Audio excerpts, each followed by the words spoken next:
極鋭ヤリイカ EX、 長さが 1m73、 173という長さがちょうどいい。スーパーメタルトップが今回少し長くなって、すっごい当たりが、メカンドの当たりすごい出やすくなってますよね。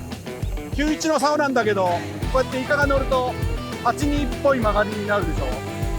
もうバレる気がしない。よいしょ。